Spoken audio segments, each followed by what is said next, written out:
नमस्कार दोस्तों, वीडियो देखने से पहले मेरा आपसे निवेदन है कि इस चैनल को सब्सक्राइब कर लें, वीडियो को लाइक करें और शेयर करें। राजस्थान सेवा नियमों से संबंधित सभी जानकारी आपको इस चैनल के माध्यम से दी जाएगी। चलिए दोस्तों, शुरू करते हैं आज का वीडियो। आज के वीडियो में मैं पेंशन नियम के बारे में बता रहा हूँ। पेंशन नियम 68 और 69, जिसमें आप देख रहे हैं राजस्थान सरकार का निर्णय। हिंदू विवाह अधिनियम के अधीन कानूनी रूप से शादीशुदा पत्नी के रूप में दूसरी पत्नी परिवार पेंशन के लिए अधिकृत नहीं है। यह स्पष्ट किया जाता है कि दूसरी पत्नी कानूनी रूप से विवाहित पत्नी के रूप में परिवार पेंशन के लिए अधिकृत नहीं होगी।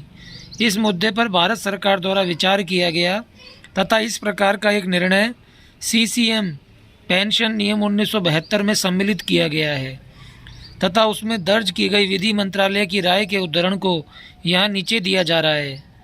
यह एक विशेष प्रश्न हिंदू विवाह अधिनियम 1955 के अंतर्गत उत्पन्न हुआ है।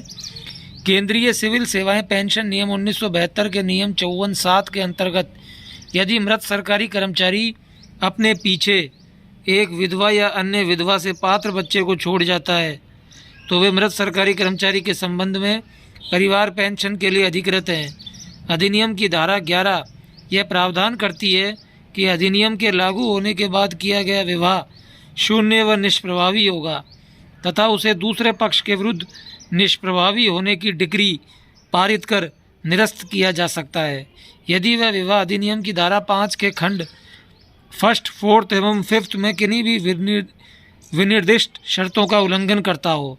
धारा 5(1) यह निर्धारित करती है कि विवाह को कानूनी रूप से संपन्न विवाह नहीं कहा जाएगा जब उनमें से कोई एक उस विवाह के समय जीवित हो।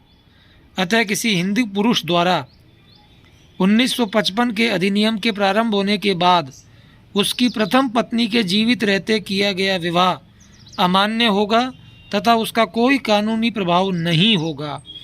ऐसा विवाह किसी प्रथा के आधार पर वैध नहीं होगा। वास्तविक रूप में कानून के अभिव्यक्त प्रावधान के विरुद्ध प्रथा का कोई कानूनी प्रभाव नहीं होगा। अतः इन परिस्थितियों में द्वितीय पत्नी कानूनी रूप से विवाहित पत्नी के रूप में परिवार पेंशन के लिए अधिकृत नहीं होगी।